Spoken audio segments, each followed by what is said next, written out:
Good afternoon class. आशा करता हूं कि आप सभी लोग बहुत अच्छे होंगे, बढ़िया से अपनी तैयारी कर रहे होंगे। तो चलिए हम लोग हमारे सेशन को आगे बढ़ाते हैं और आगे लेकर चलते हैं। तो लास्ट सेशन में हम लोग जो विटामिन पढ़ रहे थे, विटामिन में कैसे रेलवे के प्रश्न आते हैं, कुछ हमने प्रश्न भी सॉल्व किए थे।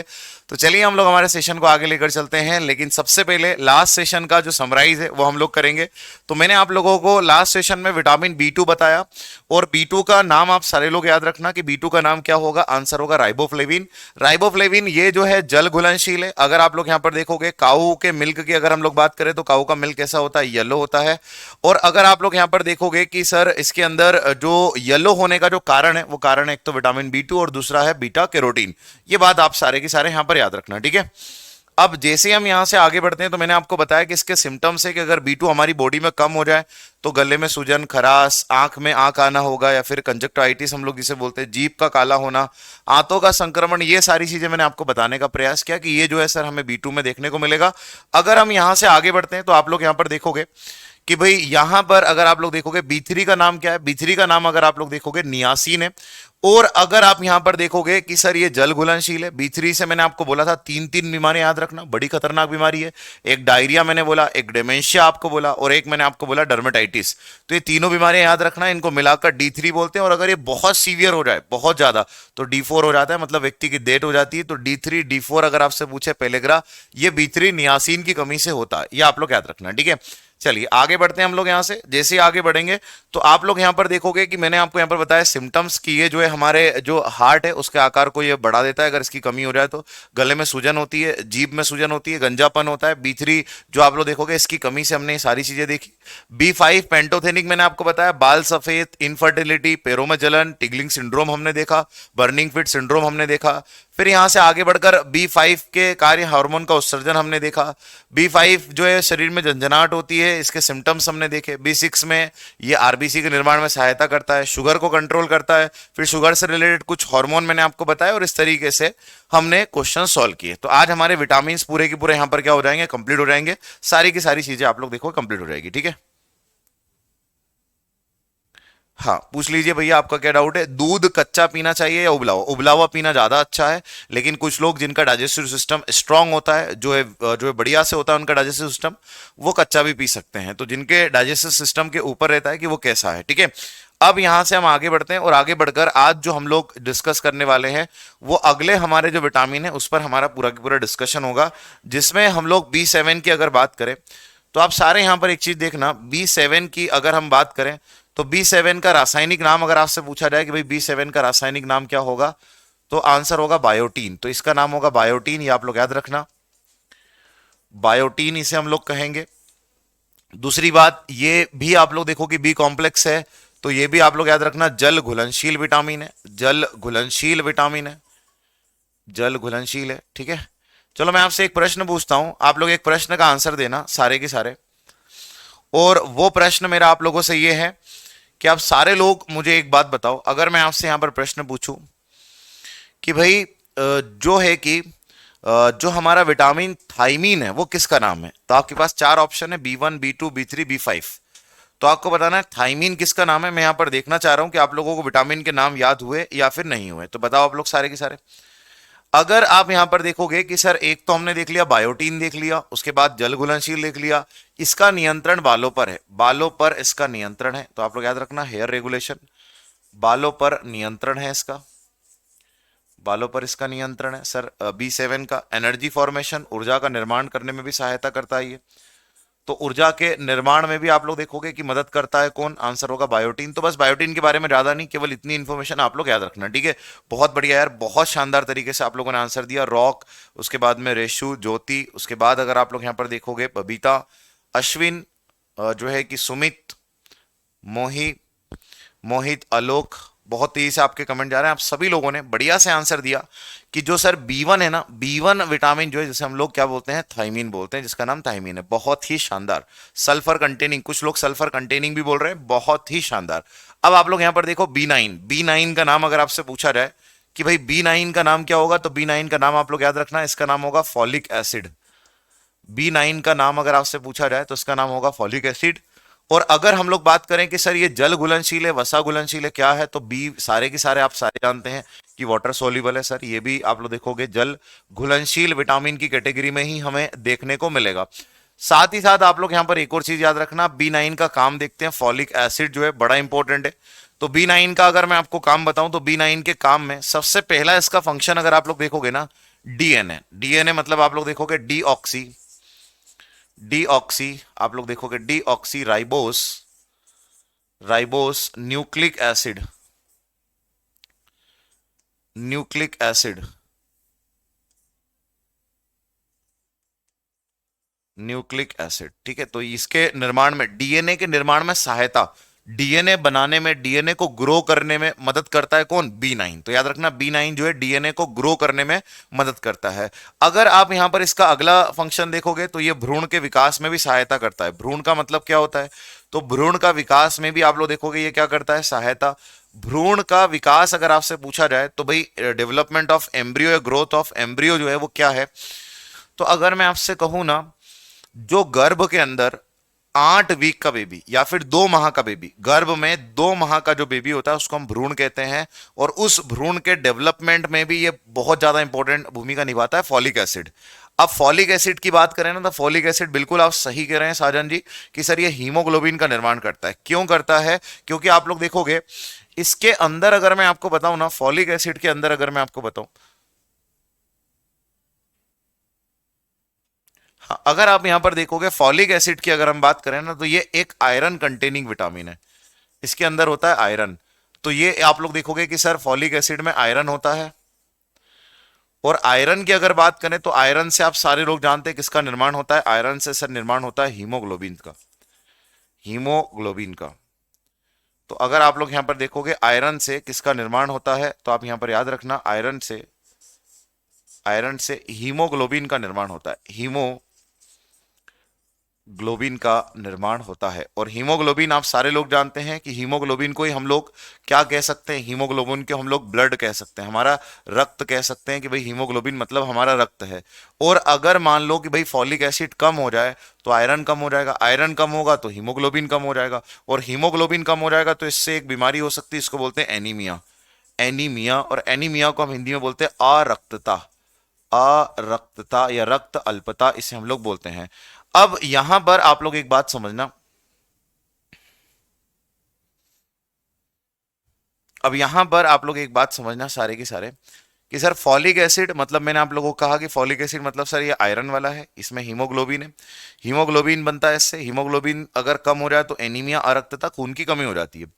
देखो मैंने आपको एक बात ये कही है कि हमारे देश में 14 से लेकर, अगर आप लोग देखोगे कि भाई 49 साल की जो फीमेल होती हैं, 14 से लेकर 49 साल की जो फीमेल होती हैं, उन फीमेल्स के अगर नंबर 100 हैं अगर हमारे देश में, माना कि वैसे तो बहुत बड़े अमाउंट में होगा, लेकिन हमने मान लिया कि भाई जो है कि 14 से लेकर 49 साल की फीमेल का नंबर माना कि 100% है, तो उस 100% में आप लोग देखोगे उसमें से आप लोग देखो 57% ऐसी महिला है जो एनीमिया से ग्रसित है, अरक्तसा से ग्रसित है।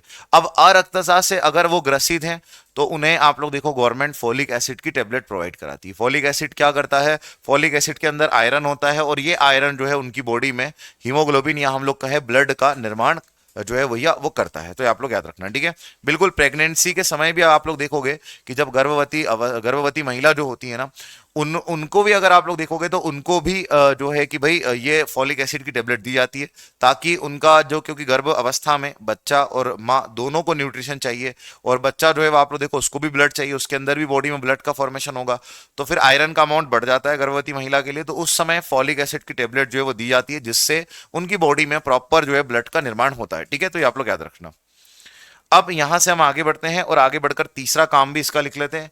एक फंक्शन तो हमने देख लिया कि भाई डीएनए जो है उसको डेवलपमेंट करने में, उसमें उसको बनाने में मदद करता है। दूसरा भ्रूण के विकास में मदद करता है। तीसरा आप लोग देखो formation of blood, helps in the formation of the blood, helps helps in the helps in the formation helps in the formation of the blood,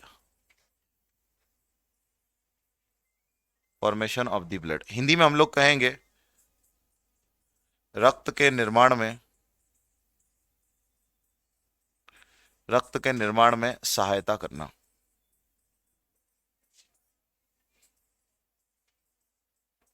रक्त के निर्माण में सहायता करना, ये बात आप लोग याद रखना। तो B9 मैंने आप लोगों को यहां पर पूरा बता दिया। अब आते हैं हम लोग B9। बी, हाँ बिल्कुल। हाँ ठीक रहेगा, लेकिन जेगरी अगर आप गुड़ खाते हैं ना हरीश, तो गुड़ जो है वो कम अमाउंट में, ऐसा नहीं कि बहुत ज्यादा अमाउंट में, थोड़ा बहुत ले लो बस। बहुत ज्यादा अमाउंट में खाएंगे तो कोई भी चीज आपको पता है कि अगर बहुत ज्यादा अमाउंट में खाते हैं तो भी नुकसान है, कम खाते हैं तो भी नुकसान है, ठीक है। तो ये आप लोग याद रखना। तरुण, कितने mg की आयरन की टेबलेट होगी, ये डिपेंड करता है आपके बॉडी वेट पर, कि आपका बॉडी वेट कितना है। क्योंकि आयरन की टेबलेट ये डिपेंड करेगी आपका बॉडी वेट कैसा है। क्योंकि जब भी डॉक्टर कोई टेबलेट लिखता है ना, तो बॉडी वेट के अकॉर्डिंग आपको पहले देखता है, तभी आपकी टेबलेट लिखता है। वेट कम है तो कम mg की होगी, वेट ज्यादा है तो ज्यादा mg की वो लिखेगा, ठीक है। तो वो डिपेंड करता है आपका वेट कितना होगा। चलो भाई, तो अब B12 पे आते हैं। B12 का नाम अगर आपसे पूछा जाए कि भाई B12 का केमिकल नेम क्या होगा, तो आप सभी लोग जानते हैं साइनोकोबालामीन। तो साइनोकोबालामीन आप लोग यहां पर याद रखना, ये किसका नाम है, B12 का नाम है। और ये भी अगर आप लोग देखोगे तो ये भी क्या होगा सर, ये भी वाटर सोल्यूबल होगा, ये भी जल घुलनशील होगा, वाटर सोल्यूबल। तो ये भी ऐसा विटामिन होगा जो वाटर सोल्यूबल होगा। इसका काम क्या है सर, इसका काम अगर आप लोग यहां पर देखोगे तो इसका काम है आयरन का अवशोषण करना। आयरन आयरन का आप लोग देखोगे, आयरन का अवशोषण करना। आयरन का अवशोषण करना मतलब हम आयरन खाते तो हैं, लेकिन एब्जॉर्ब करने में मदद करता है साइनोकोबालामाइन। एग्जाम्पल्स के तौर पर आप लोग समझिए, जैसे भाई आपने पालक खाया, आपने खजूर खाई, आपने गुड़ खाया, हरी पत्तीदार सब्जियां खाई, तो इसमें क्या होता है, आयरन होता है। अब आपने जैसी खाई माउथ में, फूड पाइप में, अमाशय में, आंतों में, आंतों से वो निकलकर ब्लड में आया। अब ब्लड में आयरन का अमाउंट जब बढ़ता है, तो आप लोग यहां पर एक चीज देखना, सारे के सारे इस बात को आप ध्यान से समझना, कि जब बॉडी में आप लोग देखोगे आयरन का अमाउंट जब बढ़ेगा, तो आयरन कब बढ़ेगा, जब हमारा आंतों से खाना अवशोषित हो, एब्जॉर्ब हो। तो एब्जॉर्ब करने में जो मदद करता है ना, वो कौन करता है, तो वो याद रखना B12 करता है, जिसको हम बोलते हैं साइनोकोबालामाइन। ये अवशोषित अवशोषित करने में जो है मदद करता है। अब एक और बात आप लोग यहां पर देखना, ठीक है। हाँ बिल्कुल, PQI करेंगे हम लोग सुरेंद्र जी, टेंशन ना लेना, ठीक है। रेलवे के ही क्वेश्चन करेंगे हम लोग, रेलवे के ही क्वेश्चन करेंगे। और 3 बजे हमारी क्लास होती है डेली, डेली हम लोग यूट्यूब पर जो 3 दिन हमारी क्लास होती है, आज भी हमारी 3 बजे यूट्यूब पर क्लास है, जिसमें हम लोग रेलवे के आए हुए सारे के सारे बायो के मिक्स क्वेश्चन करते हैं। तो उसको भी अटेम्प्ट कर लिया करो, कि वहां पर आपको पता लगेगा कि हाँ भाई NTPC में ऐसा आता है, ग्रुप डी में ऐसा आता है, तो वहां रेलवे के हम लोग क्वेश्चंस भी सॉल्व करते हैं। अगर आप यहां पर देखोगे, अगर मैं आपको यहां पर बताने की कोशिश करूं, तो हमने यहां पर देख लिया। अब देखो इसमें कोबाल्ट, तो आप लोगों से यहां पर एक चीज पूछी जाती है कि भाई विटामिन B12 के अंदर क्या होता है, तो B12 के अंदर आप लोग याद रखना, B12 के अंदर होता है कोबाल्ट। एक प्रश्न भी हमने सॉल्व किया था, तो इसके अंदर आपको कोबाल्ट देखने को मिलेगा, कोबाल्ट मिलेगा। दूसरा जो विटामिन B1 है, B1 के अंदर आपको क्या मिलेगा, सल्फर मिलेगा। तो B1 में आप लोग याद रखना, इसके अंदर आपको सल्फर मिलेगा।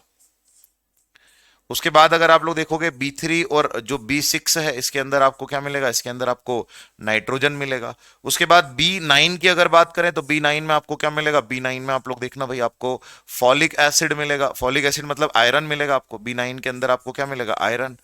तो ये कुछ विटामिन स्पेशल है, जिनके आप लोग नाम याद रखना, कि भाई किसी में कोबाल्ट है, किसी में सल्फर है, किसी में नाइट्रोजन है, और किसी में आप लोग देखो आयरन है। साइनोकोबालामाइन, थाइमीन हो गया, नियासिन, पायरोडॉक्सिन हो गया, और आप लोग देखो फॉलिक एसिड हो गया। तो ये आप लोग यहां पर याद रखना, ठीक है। हाँ,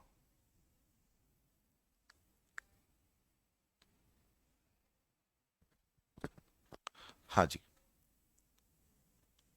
चलो आगे बढ़ते हैं हम लोग। हाँ बिल्कुल, कुछ चैप्टर जो है वो हेल्पफुल होंगे, बिल्कुल होंगे हेमंत जी। अब यहां से हम लोग आगे बढ़ते हैं। और आगे अगर आप लोग यहां पर देखोगे कि जैसे ही आगे बढ़ते हैं, तो अब हम लोग डिस्कस करेंगे प्रोटीन के बारे में। और अगर मैं आप लोगों से पूछूं कि बताओ, सारे के सारे कमेंट में मुझे एक बार बताओ, प्रोटीन की सबसे छोटी इकाई क्या होगी। अगर मैं आपसे पूछूं कि भाई प्रोटीन, जैसे हमने कार्बोहाइड्रेट पढ़ा, तो कार्बोहाइड्रेट की सबसे छोटी इकाई क्या होगी। कार्बोहाइड्रेट की अगर सबसे छोटी इकाई की बात करोगे, तो वो क्या होगी, ग्लूकोस। ऐसे ही मैं आपसे पूछ रहा हूं कि भाई प्रोटीन की सबसे छोटी इकाई क्या होगी। अब आप यहां पर एक चीज देखो, सर प्रोटीन की सबसे छोटी इकाई अगर हमसे पूछा जाए, कि भाई अगर हमसे पूछा जाए प्रोटीन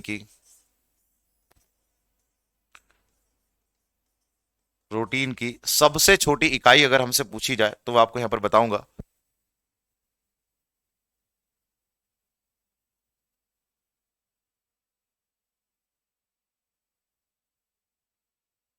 आप लोगों ने यहां पर देखा कि सर प्रोटीन की सबसे छोटी इकाई क्या होगी, तो अब आपके आंसर का इंतजार होगा मुझे।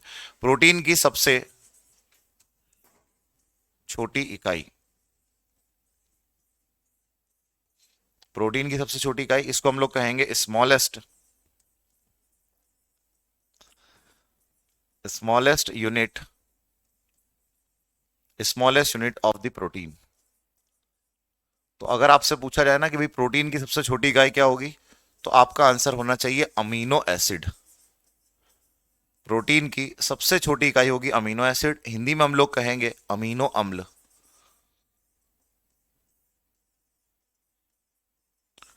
हिंदी में हम लोग कहेंगे अमीनो अम्ल। तो याद रखना, प्रोटीन की सबसे छोटी इकाई होती है अमीनो एसिड। बहुत बढ़िया, बहुत बढ़िया आकाश, खुशबू। उसके बाद में हम लोग यहां पर देखते हैं सिंह साहब, और जो है भैया मैशराम। उसके बाद में सतीश, परेश, अनुपम, विकास। बहुत बढ़िया, आप सभी लोगों ने यहाँ पर, जिनकी क्लास रुक रही है ना, वो आप एक बार ये कर लीजिए, रिफ्रेश कर लीजिए। तो रिफ्रेश कर लोगे तो आपको सारी चीजें यहाँ पर देखने को मिलेगी। ठीक है, अगर मैं आपको बताऊं ना, तो यहाँ पर इसका फॉर्मूला याद रखना है। फॉर्मूला होगा NH2COOH। NH2COOH इसका फॉर्मूला होगा अमीनो एसिड का। आपसे पूछा जाता है कि इसमें कितने एलिमेंट होते हैं। ठीक है, हाँ जी। अगर आप यहां पर देखोगे कि इसमें कितने एलिमेंट होते हैं, तो इसमें एलिमेंट आप लोग याद रखना, एक तो नाइट्रोजन होता है, नाइट्रोजन के बाद हाइड्रोजन होता है, हाइड्रोजन के बाद अगर आप लोग यहां पर देखोगे कि भाई कार्बन होता है। इसको ऐसे याद रख सकते हो आप कि भाई नाइट्रोजन, कार्बन, हाइड्रोजन और ऑक्सीजन। नाचो शब्द से आप इसको याद रख सकते हो कि भाई इसके अंदर चार चार एलिमेंट होते हैं। नाइट्रोजन होता है, कार्बन होता है, हाइड्रोजन होता है, ऑक्सीजन होता है। चार चार एलिमेंट आपको इसके अंदर देखने को मिलेंगे। अब आप लोग यहां पर एक और चीज देखो, तो हमने यहां पर देखा कि भाई प्रोटीन की सबसे छोटी इकाई जो है उसको हम बोलते हैं अमीनो एसिड। अमीनो एसिड का फॉर्मूला मैंने आपको बता दिया। अब प्रोटीन के सोर्स पर आते हैं कि भाई क्या हम लोग ऐसी चीज खाएं जिससे हमें प्रोटीन मिले। तो प्रोटीन के सोर्स पर हम लोग आते हैं, स्त्रोत पर हम लोग आते हैं। तो बताओ भाई, प्रोटीन का आपसे मैं कमेंट में पूछता हूं, आप आंसर देना। प्रोटीन का शाकाहारी सोर्स क्या होगा? अगर हम सिर्फ शाकाहारी सोर्स आपसे पूछे तो आप मुझे बताइए कि भाई प्रोटीन का शाकाहारी सोर्स क्या होगा, तो आप कहोगे सोयाबीन। लेकिन मैं अब आपको देखो कि शाकाहारी और मांसाहारी दोनों को अगर मिला दूं, तो शाकाहारी मांसाहारी दोनों को अगर मिला दूं, तो आप लोग यहां पर देखोगे प्रोटीन का सबसे अच्छा जो सोर्स माना जाएगा वो क्या माना जाएगा। तो यहां पर पहले नंबर पर मैंने लिखा मीट, मांस।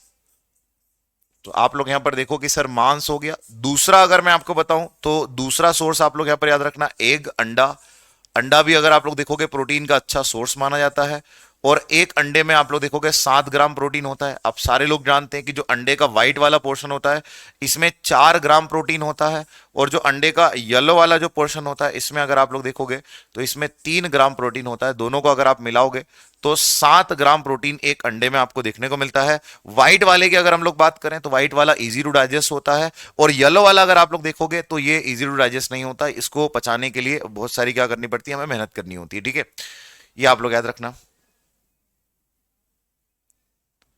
हाँ, दूसरी चीज आप लोग यहां पर देखो, अगर दूसरी चीज मैं आपको बताऊं कि सर अगला हमारा इसके अंदर सोर्स क्या होगा, तो अगला सोर्स होगा सोयाबीन। सोयाबीन बहुत अच्छा सोर्स है किसका, तो सोयाबीन प्रोटीन का बहुत अच्छा सोर्स है। तो यहां पर मैंने लिख दिया भाई सोयाबीन। सोयाबीन के बाद में आप लोग देखो हमारे घर में जो दालें हैं, सारी की सारी जो दालें, जितनी भी दालें हैं वो सारा प्रोटीन का अच्छा सोर्स है। उसके बाद में एक और याद रखना, मशरूम। मशरूम तो पल्सेस और मशरूम दालें, और आप लोग देखोगे मशरूम, ये बहुत अच्छा सोर्स मानी जाती है किसका, प्रोटीन का। तो ये प्रोटीन का सोर्स मानी जाती है, आप लोग इसको याद रखना। ठीक है भाई, चलो आगे बढ़ते हैं हम लोग यहां से। अगर आप लोग यहां पर देखोगे, अगर हम यहां से आगे बढ़े तो अब हम लोग प्रोटीन के कार्य पर आते हैं। भाई प्रोटीन का कार्य क्या है, तो प्रोटीन का कार्य आप लोग देखो, सबसे पहला कार्य शरीर की वृद्धि और विकास करना। शरीर की वृद्धि और आप लोग यहां पर देखोगे शरीर की वृद्धि और विकास करना। शरीर की वृद्धि और विकास करना, इसको हम लोग जो है कि सर हिंदी में, इंग्लिश में क्या बोलेंगे, इंग्लिश में हम लोग कहेंगे डेवलपमेंट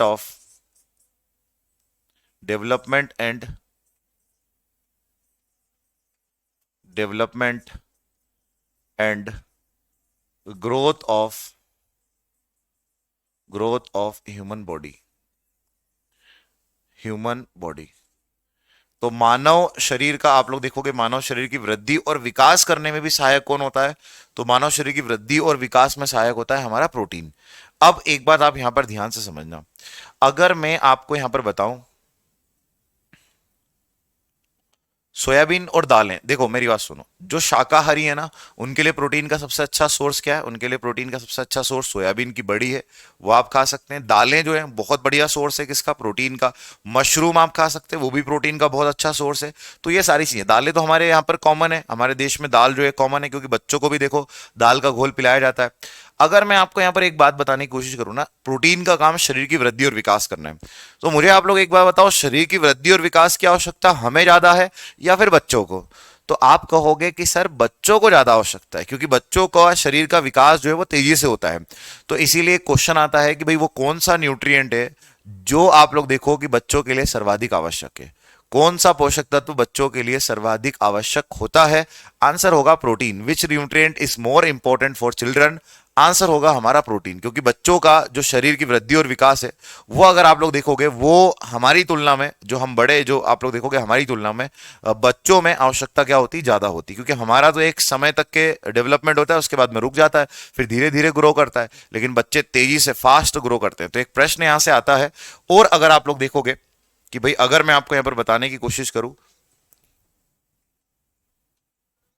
प्रोटीन पाउडर नहीं, प्रोटीन पाउडर अगर आप लेते हैं ना तो प्रोटीन पाउडर हमारी हेल्थ के लिए अच्छा नहीं है। रॉक प्रोटीन पाउडर अगर हम लेते हैं तो वो हमारी हेल्थ के लिए अच्छा नहीं है। कोशिश ये करिए कि नेचुरल लीजिए।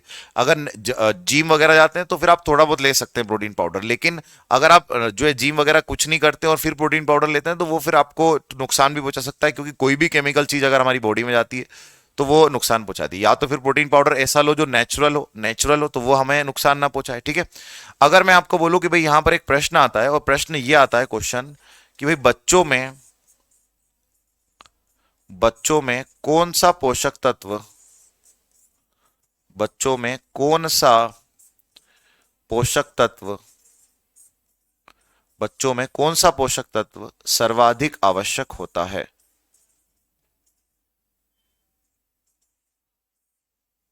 सर्वाधिक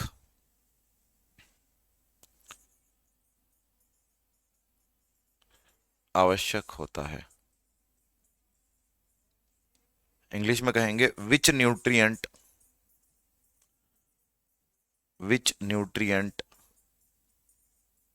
is more important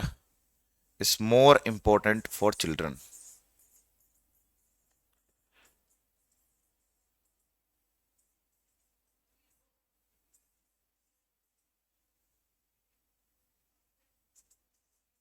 more important for children. अगर आप यहां पर देखोगे कि भाई बच्चों में कौन सा जो है आप लोग देखोगे पोषक तत्व सर्वाधिक आवश्यक है, तो यहां पर आंसर होगा क्या? यहां पर हमारा आंसर होगा कि बच्चों के लिए सर्वाधिक जो आवश्यक है वो है प्रोटीन।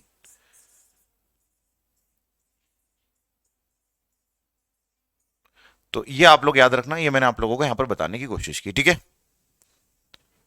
हाँ, हाँ, नेचुरल पाउडर फिर महंगा भी आता है, कॉस्टली भी आता है, बिल्कुल कॉस्टली आता है, ठीक है। लेकिन आप कोशिश करिए कि भाई नेचुरल सोर्स से इसी ले लो। सोयाबीन खा लो, दालें खा लो, दालों का आप लोग जो है कि प्रोटीन का आप लोग देखो कि भाई दालों का लिक्विड बनाकर उसको पी लो, तो वो भी आप लोग देखो बॉडी के लिए हमारे लिए क्या है? अच्छा है कि दालों को उबाल के उसका जो लिक्विड बनाते हैं, घोल बनाते हैं घर में, वो प्रोटीन का अच्छा सोर्स होता है, ठीक है। तो ये आप लोग यहाँ पर याद रखना। हाइट क्यों रुक जाती है आगे अपन देखेंगे, जब अपन पीयूष ग्रंथि पढ़ेंगे तो वहां पर अपन देखेंगे कि हार्मोन निकलता है, ग्रोथ हार्मोन, वो हमारी हाइट के लिए रिस्पॉन्सिबल है, ठीक है भाई। चलो आगे बढ़ते हैं।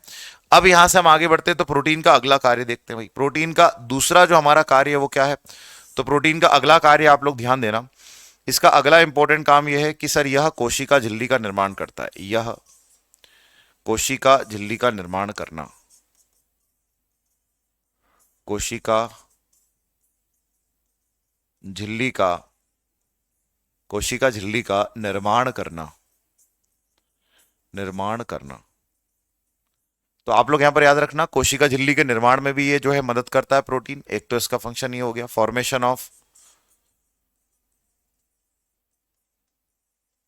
Formation of cell membrane. Cell membrane, वसा भी वैसे जो है भूमिका निभाता है, लेकिन प्रोटीन भी, वसा भी कोशिका झिल्ली बनाता है, और आप लोग देखोगे प्रोटीन भी, दोनों कोशिका झिल्ली बनाने में क्या करते हैं? मदद करते हैं, ठीक है। हाँ, जो खुशबू जी अगर आपने आज ही जो है अगर ज्वाइन किया है ना, तो आप लोग सारे के सारे जो हैं जो है कि अगर जिन्होंने लोगों ने भी अगर आज ही ज्वाइन किया है वो लोग क्या करिए, वो लोग पहली क्लास देखिए। पहली क्लास लिखा होगा इंट्रोडक्शन क्लास, तो आप जब बायोलॉजी खोलोगे तो इंट्रोडक्शन में पूरा वहां पर सारी चीजें वहां पर बताई गई है, ठीक है। तो ये आप लोग यहाँ पर देखना। तो एक मैंने आपको यहाँ पर बता दिया कि भाई ये जो है कोशिका झिल्ली का निर्माण भी करता है प्रोटीन, तो ये भी आप लोग याद रखना। इसका अगला अगर मैं आपको काम बताऊं कि भाई इसका अगला जो फंक्शन है वो आप लोग एक और चीज ध्यान देना। इसके अगले फंक्शन की अगर हम लोग बात करें तो इसका अगला फंक्शन मैं आपको बता दूं। यहां पर एक चीज याद रखना, कोशिका झिल्ली जो है ना वो प्रोटीन और वसा दोनों से बनती है। प्रोटीन प्लस फैट वसा से दोनों से बनती है, दोनों इसकी भूमिका निभाते हैं। होती क्या है कोशिका झिल्ली, जैसे मानव शरीर की जो सबसे छोटी इकाई है वो क्या है, कोशिका। और अगर कोशिका की बात करें तो ये मान लो कोशिका है, तो कोशिका की जो पूरी की पूरी कवरिंग है इसके अंदर सब है। राइबोसोम है, माइटोकॉन्ड्रिया है, सारी चीजें इसके अंदर, राइबोसोम, माइटोकॉन्ड्रिया, कोशिका द्रव, कोशिका। तो ये बाहर की जो झिल्ली है, कोशिका के बाहर की जो झिल्ली है, ये बनाने में मदद करता है प्रोटीन और आप लोग देखो वसा। अगला काम है इसका, अगला आप लोग देखोगे formation and repair. Formation formation and आप लोग देखोगे repair. Formation and repair of skin. Formation and repair of skin. अगर आप लोग देखोगे त्वचा के निर्माण और मरम्मत में सहायता करना, या त्वचा का त्वचा का निर्माण और मरम्मत करना। त्वचा का निर्माण और आप लोग देखोगे क्या करना, और आप लोग देखो मरम्मत, मरम्मत करना। तो त्वचा का निर्माण और मरम्मत करना ये भी इसका एक काम है। किसका काम है, प्रोटीन का। उसके बाद चौथा इसका काम आप लोग याद रखना, हील वाउंड। हील वाउंड का मतलब होता है घाव भरना। हील वाउंड को हम लोग बोलते हैं क्या, आंसर होगा घाव भरना। तो घाव भरना ये भी इसका काम है। तो मैंने आप लोगों को सारे प्रोटीन के काम बता दिए कि भाई प्रोटीन के काम क्या है, ये आप लोग यहाँ पर याद रखना, ठीक है। हाँ, जिन लोगों का भी अगर आप लोग देखोगे कि भाई जो लाइव है ना, जो लोग लाइव है, जिन लोगों ने आज जो है वो लिया है, वो आप लोग पहली क्लास जरूर देखें। वहां से आपको सारी चीजें क्लियर होगी, कैसे हम लोगों ने पढ़ा है, सब चीज आपको देखने को मिलेगी, ठीक है। चलिए अब हम लोग आगे बढ़ते हैं, और आगे बढ़कर अब मैं आपको एक चीज ये बताता हूं कि कुछ, जैसे मेरी बात सुनो, अगर मैं आपसे पूछूं कि हमारे पूरे शरीर पर, हमारे पूरे बॉडी पर जो कंट्रोल है वो किसका है, तो आप लोग कहोगे कि हमारी पूरी बॉडी पर जो कंट्रोल है वो हमारे ब्रेन का है, हमारे मस्तिष्क का है। और अगर मैं आपसे कहूं ना कि भाई हमारे शरीर में अगर आप लोग देखोगे, हमारे शरीर में अगर आप लोग देखोगे कि ब्रेन पर आप लोग देखो कि पूरे शरीर के एक एक ऑर्गन पर इसका कंट्रोल है, तो मैं आपसे यहां पर एक बात ये कहूंगा, आप सारे लोग ध्यान से सुनना। कुछ ऐसे विशेष प्रोटीन होते हैं जो शरीर के विशेष भाग पर कंट्रोल रखते हैं। जैसे आप लोग देखो एक प्रोटीन यहां पर मैं आपको बताता हूं, और उस प्रोटीन का नाम क्या है, उस प्रोटीन का नाम है कोलेजन। तो यहां पर ये जो प्रोटीन आपको दिखाई दे रहा है इसको हम लोग बोलेंगे कोलेजन। कोलेजन। और ये कोलेजन जो है ना, इसका काम क्या होता है, ये प्रोटीन जो है हमारी स्किन को, हमारी जो त्वचा है उसको आप लोग यहां पर याद रखना। अगर मैं आपको बोलूं कि इस कोलेजन का फंक्शन, इस कोलेजन का कार्य क्या है, इसका फंक्शन अगर आपसे पूछा जाए कि भाई कोलेजन का हमारे शरीर में कार्य क्या है, तो कोलेजन का कार्य अगर आप लोग यहां पर देखोगे ना, तो इसका सबसे पहला कार्य यही है कि ये क्या करता है, formation and repair of skin. Formation formation and, देखो प्रोटीन तो करता है, लेकिन प्रोटीन में भी कौन सा प्रोटीन करता है, collagen. Formation and repair, formation and repair of skin, of skin. Hindi में हम लोग कहेंगे त्वचा का निर्माण और मरम्मत करना। त्वचा का त्वचा का निर्माण, त्वचा का निर्माण, और आप लोग यहां पर देखोगे मरम्मत करना। त्वचा का निर्माण और मरम्मत करना, ये किसका काम है, तो ये काम है सर इसका कोलेजन प्रोटीन का। प्रोटीन का काम भी वही है, लेकिन प्रोटीन में कौन सा प्रोटीन, तो आंसर होगा कोलेजन। कोलेजन ही जो है वो ये काम करता है।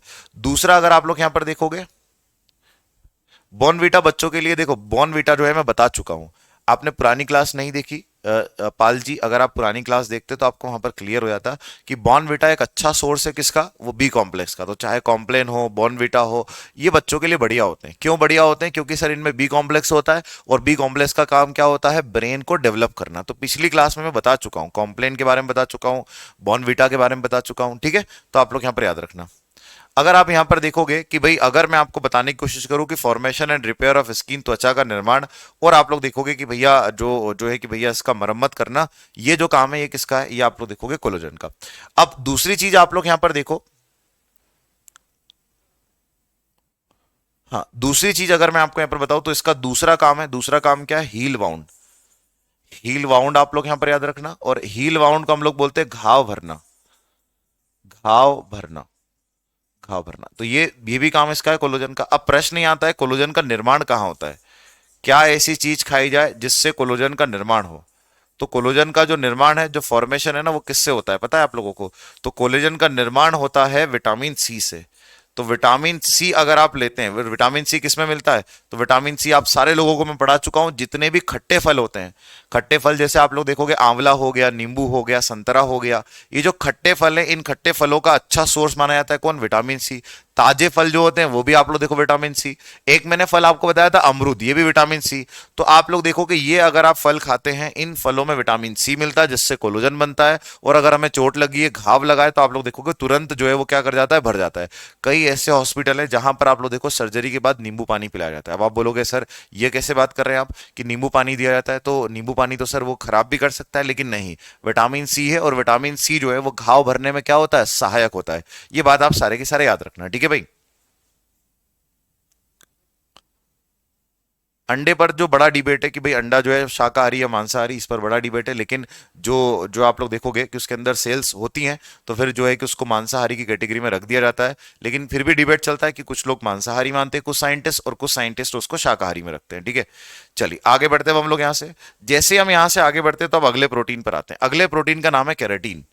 तो केराटीन की अगर हम लोग बात करें या केरोटीन की बात करें, तो सर केराटीन जो है, देखो हम कुछ ऐसे प्रोटीन पढ़ रहे हैं जो हमारे शरीर के विशेष भाग पर कंट्रोल कर रहे हैं।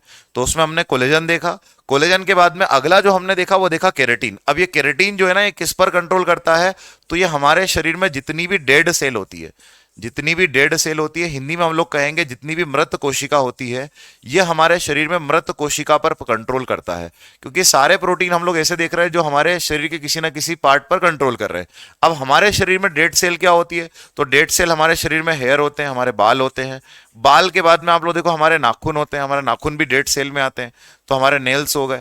तो हमारे जो नेल्स हो गए, आप लोग देखोगे हमारे जो नाखून हो गए, हमारे जो नाखून हो गए, और आप लोग देखो हमारे जो बाल हो गए, ये जो है डेड सेल में आते हैं। और ये डेड सेल में आप लोग देखोगे यहां पर ये जो है आपको देखने को मिलेगा, ठीक है। हाँ, खट्टा खाने का जो है कि देखो, लेकिन कई ऐसे मैंने आपको बोला ना, कई ऐसे जो है कि भैया जो है कि जो हॉस्पिटल्स हैं, बड़े बड़े जो हॉस्पिटल, एम्स वगैरह हो गए, जो सिविल हॉस्पिटल हो गए, यहाँ पर जो है स्पेशल बोलते हैं कि भाई नींबू पानी पियो, विटामिन सी, जिससे घाव क्या होगा? तेजी से भरेगा। लेकिन हम लोग जो है, कुछ परंपराएं हमारी ऐसी है जो आप लोग देखोगे कि भैया गड़बड़ है, ठीक है। तो ये आप लोग याद रखना। अब यहां पर अगर मैं आपको बताऊं तो हमारे बाल हो गए, नाखून हो गए, डेड सेल में आते हैं, और इनका कंट्रोल एक प्रोटीन से होता है, इसको बोलते हैं केराटीन।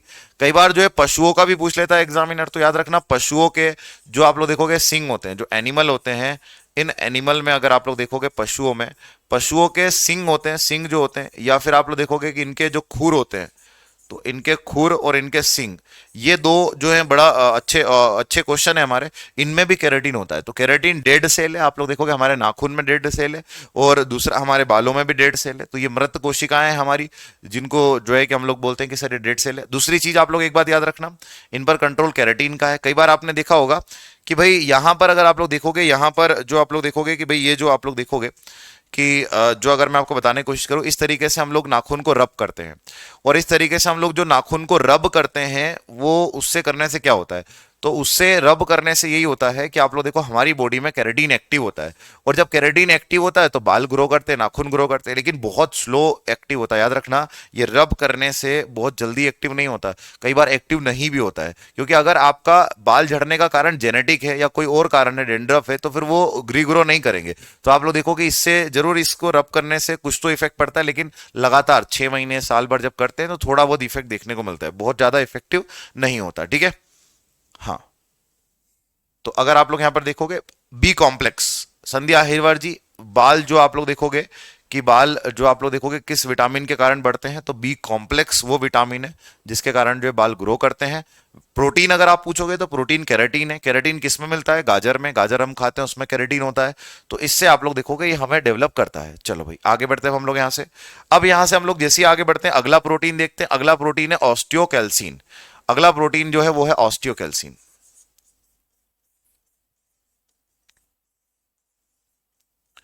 ऑस्टियोकैल्सिन। और अगर ऑस्टियोकैल्सिन की बात करें ना, तो ऑस्टियोकैल्सिन का काम क्या होता है? दांतों में नहीं, दांत जो है वो दांत डेड सेल में नहीं आएंगे अपने दांतों में, आप लोग देखोगे कैल्सी जो है कि वो नहीं होगा। दांत जो है हमारे डेड सेल में नहीं आएंगे, दांतों के अंदर जो आप लोग देखोगे सारी चीजें हैं, उसका स्ट्रक्चर अपन पढ़ेंगे जब अपन आगे बढ़ेंगे, ठीक है। अब आप लोग यहां पर देखो, अगर मैं आपको बताने की कोशिश करूं ऑस्टियोकैल्सिन की अगर हम लोग बात करें तो ये हड्डियों को मजबूती प्रदान करता है, हड्डियों को हड्डियों को मजबूती प्रदान करता है, हड्डियों को मजबूती प्रदान करता है, हड्डियों को मजबूती प्रदान करता है। इसको हम लोग कहेंगे rigidity to bone, rigidity to bone, rigidity to bone मतलब सर ये हड्डियों को स्ट्रांग करता है, हड्डियों को स्ट्रांग मजबूती प्रदान करने का काम करता है, ठीक है। तो ये आप लोग याद रखना। अगर हम यहां से आगे बढ़े तो आप लोग यहां पर देखोगे कि सर ये हमने देखा कि हड्डियों को मजबूती, दो मैंने आपको कई बार जो है खनिज भी पढ़ाए हैं, एक मैंने आपको कैल्शियम पढ़ाया है, दूसरा मैंने आपको फास्फोरस पढ़ाया है। तो कैल्शियम जो है वो भी सर दांतों को क्या देता है, मजबूती देता है। और अगर फास्फोरस की बात करें सर, तो फास्फोरस जो है वो दांतों का, हड्डियों का और दांतों का क्या करता है, निर्माण करता है। तो फास्फोरस की अगर हम बात करें या कैल्शियम की बात करें, तो कैल्शियम हड्डियों को क्या देता है, रिजिडिटी,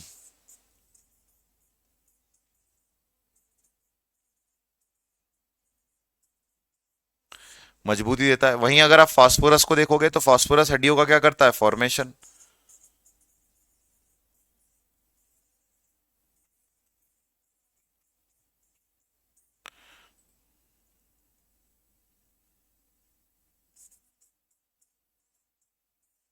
हड्डियों का क्या करता है, निर्माण करता है। तो दोनों चीजें याद रखना, कैल्शियम और फास्फोरस दोनों एग्जाम में आपसे पूछी जाती है, ठीक है भाई। चलो आगे बढ़ते हैं हम लोग यहां से। हाँ बिल्कुल, कहीं पर भी तुमको ओस्टियो शब्द दिखे ना, तो इस ओस्टियो का मतलब समझ जाना कि भाई ओस्टियो जो है वो किससे संबंधित है, बोन से। और ये क्या है सर, यहाँ पर ये एक प्रोटीन है, और ऐसा प्रोटीन है जो हड्डियों को मजबूती प्रदान करता है, जिसको ऑस्टियोकैल्सिन बोलते हैं, ठीक है भाई। आगे आते हैं, आगे आप लोग देखो हीमोग्लोबिन। अब हीमोग्लोबिन की अगर बात करें तो हीमोग्लोबिन किसको कंट्रोल करता है, तो हीमोग्लोबिन जो कंट्रोल करता है, नियंत्रण जो है हीमोग्लोबिन का नियंत्रण किस पर है, तो हीमोग्लोबिन का नियंत्रण होता है हमारे ब्लड पर। तो हीमोग्लोबिन हमारे रक्त के निर्माण में सहायता करता है। अब मैं आपसे एक प्रश्न पूछना चाहूंगा यहां पर, आप सारे के सारे मुझे बताना कि जो हीमोग्लोबिन है, ये हीमोग्लोबिन हमारी बॉडी में कितना होना चाहिए, बताओ भाई। सारे के सारे मुझे कमेंट में बताएंगे कि भाई हीमोग्लोबिन जो है वो हमारी बॉडी में कितना होना चाहिए। तो मैं आपसे उम्मीद करूंगा कि आप इस प्रश्न का आंसर दीजिए कि भाई यहां पर दो शब्द हैं, हेम और यहां पर है ग्लोबिन। हेम का मतलब होता है आयरन, और आप लोग देखो कि भाई ग्लोबिन का मतलब होता है प्रोटीन। मतलब ऐसा प्रोटीन जो आप लोग देखोगे कि जो आयरन से मिलकर बना हो, उसको हम हीमोग्लोबिन कहते हैं। और आपसे मेरा प्रश्न ये है कि हीमोग्लोबिन आपको बताना है कि भाई हीमोग्लोबिन जो है वो क्या होगा, बताओ भाई। हीमोग्लोबिन कितना होगा ब्लड के एक छोटे से सैंपल में। अगर 100 ml का सैंपल लिया मैंने, तो बताओ आप लोग, मोहित, रॉक, सौरभ, अमन, निकिता, नीरज, आर्यन, आप सारे बताओ कि भाई यहां पर करेक्ट आंसर क्या होगा। सबसे पहले रॉक ने कहा कि सर यहां पर जो करेक्ट आंसर होगा वो होगा 12 से 16। बहुत ही बढ़िया, बहुत बढ़िया, बहुत शानदार। 12 से 16 जितने लोगों ने करेक्ट आंसर दिया है, सभी लोगों ने, ठीक है। बहुत बढ़िया यार, तुम लोग मतलब याद तो रखते हो सारे लोग, ठीक है। तो बहुत अच्छी तरीके से, कुछ लोग यहाँ पर गड़बड़ भी कर रहे हैं, कुछ लोगों से यहाँ पर पूछ रहा हूँ तो वो बॉडी वेट का 7% बता रहे हैं, लेकिन आप लोग गड़बड़ कर रहे हैं।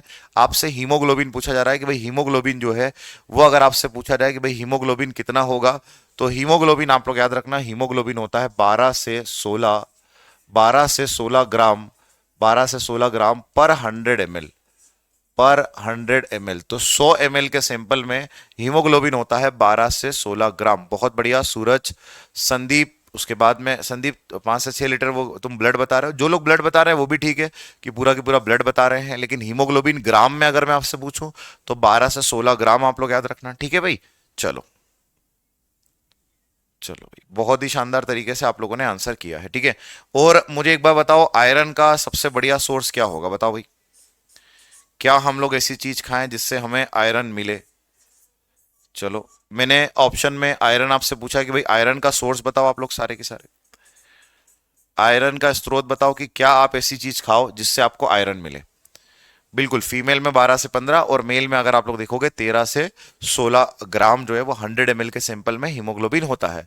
अब मैंने आपसे यहां पर पूछा है कि आयरन का सोर्स बताना है, क्या ऐसी चीज खाएं जिससे हमें आयरन मिले, बताओ भाई। बहुत बढ़िया, वीरेंद्र ने कहा सर पालक, पालक अगर हम खाते हैं तो आप लोग देखोगे कि भाई हमें क्या मिलेगा, आयरन मिलेगा। बहुत ही शानदार।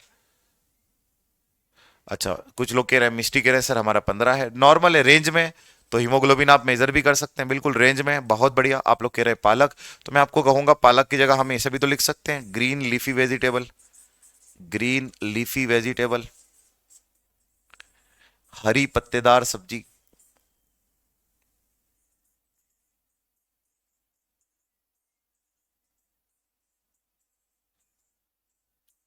हरी पत्तेदार सब्जी। उसके बाद अगर आप लोग यहां पर देखोगे तो अगला होगा डेट्स, डेट्स हो गया, हिंदी में हम लोग कहेंगे खजूर।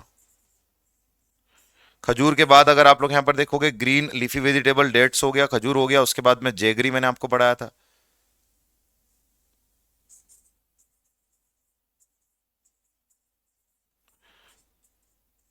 और जेगरी को हम लोग क्या कहेंगे, गुड़। ठीक है, तो ये आप लोग याद रखना। हम्म। नहीं, दाल प्रोटीन का अच्छा सोर्स है ऋतिक, दालें जो होती है ना वो प्रोटीन का अच्छा सोर्स होती हैं, आप लोग याद रखना। ठीक है, अब हम आगे बढ़ते हैं। जैसे ही आगे बढ़ते हैं तो आप देखो फाइब्रिनोजन, हमने पढ़ा है फाइब्रिनोजन के बारे में,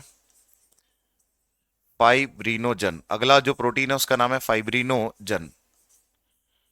और अगर फाइब्रिनोजन की अगर हम बात करें तो आप यहां पर एक चीज देखना, फाइब्रिनोजन की अगर हम बात करें ना तो ये क्या करता है, रक्त का थक्का बनाने में मदद करता है।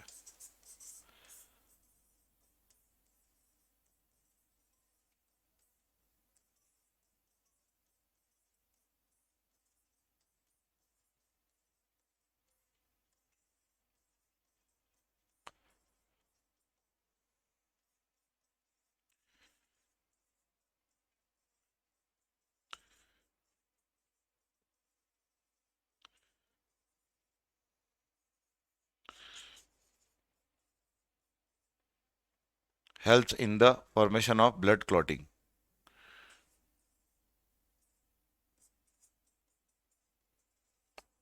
तो रक्त के थक्का बनाने में मदद करता है। ठीक है, तो याद रखना।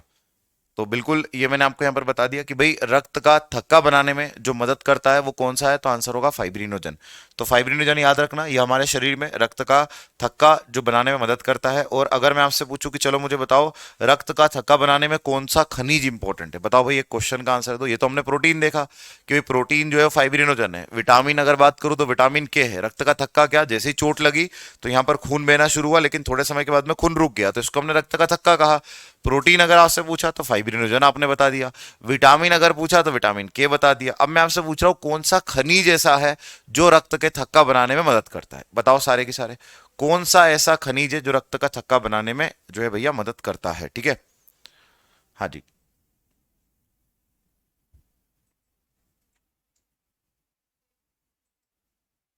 2 से 5 मिनट में बिल्कुल जम जाता है। ठीक है,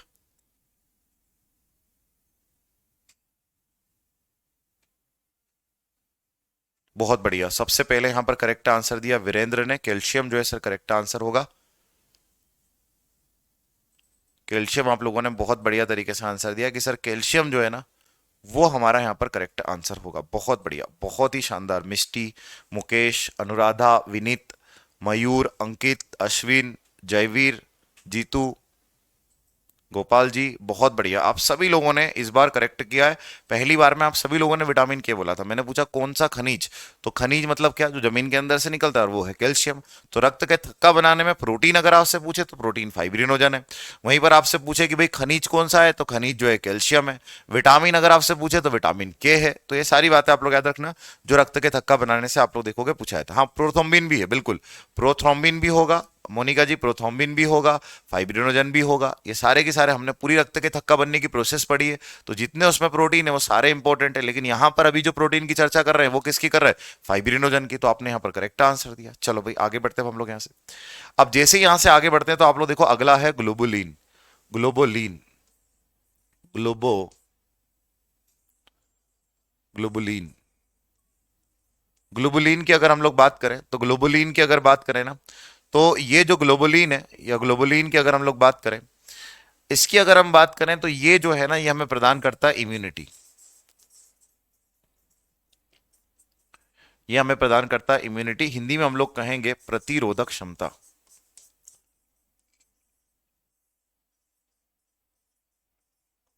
प्रतिरोधक क्षमता, तो ये हमें इम्यूनिटी प्रदान करता है। इम्यूनिटी का मतलब आप सारे लोग जानते हैं कि भाई इम्यूनिटी का मतलब क्या होता है, अच्छा, मशरूम क्या होता है? मशरूम देखो एक ऐसा स्ट्रक्चर होता है।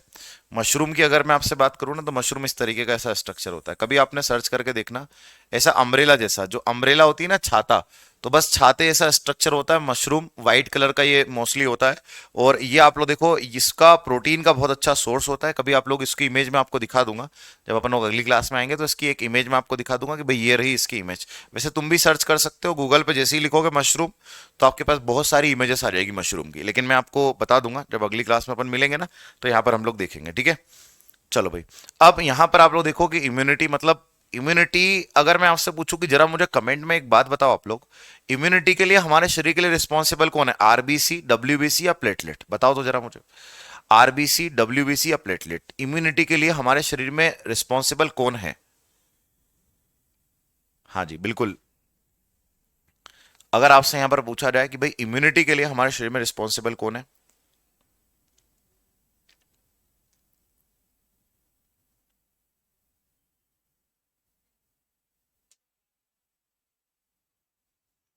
बहुत बढ़िया, सबसे पहले आर्यन आपने बोला है, उसके बाद में मनोज, वीरेंद्र, विनीत, रॉक, बहुत बढ़िया। आप सभी लोगों ने, विवेक, अदनान, आप सभी लोगों ने कहा कि सर डब्ल्यूबीसी जो है ना, वो हमारा करेक्ट आंसर होगा। डब्ल्यूबीसी जो है वो हमें इम्यूनिटी प्रदान करता है, और डब्ल्यूबीसी को ग्रो करने का काम एक प्रोटीन करता है, इसका नाम है ग्लोबुलिन।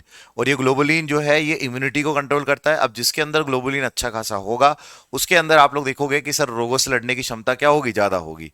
तो बिल्कुल आपने सभी ने, किसी ने भी गड़बड़ नहीं की है। एक आध दो लोग होंगे जो गड़बड़ कर रहे होंगे, बाकी मैक्सिमम लोग जो है ना, आप सभी लोगों ने बहुत बढ़िया तरीके से कहा, क्योंकि हमने इम्यूनिटी पूरी पढ़ी है, प्रतिरोधक क्षमता हमने पूरा देखा है। तो बहुत शानदार। अब मैं आपको पूरी की पूरी जो हमारी क्लास है ना, उसको मैं समराइज कराऊंगा। तो आज जो हमारा सेशन है इसको यहीं तक रखेंगे। जब अगली क्लास में आएंगे तो यहाँ पर प्रोटीन के प्रकार देखेंगे। प्रोटीन के प्रकार देखने के बाद में हम लोग जो है वो सीधा जो है वो किस पर चलेंगे? फैट पर, वसा पर। और उसके बाद में आप लोग देखोगे हमारा ये वाला जो चैप्टर है, ये वाला चैप्टर हमारा कंप्लीट हो जाएगा। कौन सा? पूरे पोषक तत्व हम लोग पढ़ चुके रहेंगे। फिर हम आगे बढ़ेंगे और आगे एक नया चैप्टर जो है हमने खा लिया, कार्बोहाइड्रेट, विटामिन, प्रोटीन सब खा लिया। अब पढ़ेंगे पाचन तंत्र, अब चीजों को पचाएंगे कि कहाँ से कौन सी चीज पचेगी, तो उसको हम लोग यहाँ पर देखेंगे, ठीक है। अब आप लोग सारे के सारे यहाँ पर ध्यान देना। सबसे पहले हमने यहाँ पर B7 देखा। B7 की अगर हम लोग बात करें तो इसको हम बायोटीन कहते हैं। वहीं पर मैंने आप लोगों को यहाँ पर बताया जल घुलनशील है, बालों पर नियंत्रण है, ऊर्जा पर इसका नियंत्रण है, ये भी हमने देखा। उसके बाद मैंने आपको B9 फॉलिक एसिड बताया, B12 के बारे में बताया जिसको साइनो कोबालामाइन कहते हैं, और मैंने आपको बोला कि इसमें कोबाल्ट होता है, B1 में सल्फर होता है, B3 B6 में नाइट्रोजन होता है, B9 में आयरन होता है, आप लोग याद रखना। फिर प्रोटीन पढ़ना शुरू किया। प्रोटीन में सबसे छोटी इकाई मैंने अमीनो अम्ल बताई, जिसका फॉर्मूला NH2COOH है, जो हमने आपको यहाँ पर बताने की कोशिश की। उसके बाद मैंने बोला कि भाई इसमें नाइट्रोजन, कार्बन, हाइड्रोजन, ऑक्सीजन होता है। सोर्स मैंने आपको बताया मीट, अंडा, सोयाबीन, दालें, मशरूम, ये सारा की सारा किसका सोर्स है? तो ये आप लोग देखो प्रोटीन का सोर्स है। फिर हमने यहाँ पर देखा इसके कार्य, शरीर की वृद्धि और विकास, बच्चों में बहुत ज्यादा इंपॉर्टेंट है। कोशिका झिल्ली जो है कि भाई त्वचा का निर्माण, मरम्मत करना, घाव को भरना। कुछ प्रोटीन देखे, कोलोजन देखा, केराटिन देखा, ऑस्टियोकैल्सिन देखा, हीमोग्लोबिन देखा, फाइब्रिनोजन देखा और ग्लोबुलिन देखा। तो इस तरीके से हमने पूरा की पूरा यहाँ पर जो है इसको कंप्लीट किया। तो आशा करूंगा आप लोगों को सारी चीजें बढ़िया से समझ में आ रही होगी। और अब हम लोग 3 बजे मिलेंगे। 3 बजे रेलवे के जो मिक्स क्वेश्चन है वो हम लोग सॉल्व करते हैं, तो आप लोग वहां पर मिलिएगा। वहां पर हम लोग क्वेश्चन बढ़िया बढ़िया सॉल्व करेंगे। आज का सेशन यहीं तक रखते हैं। Thank you class, thank you so much, जय हिंद।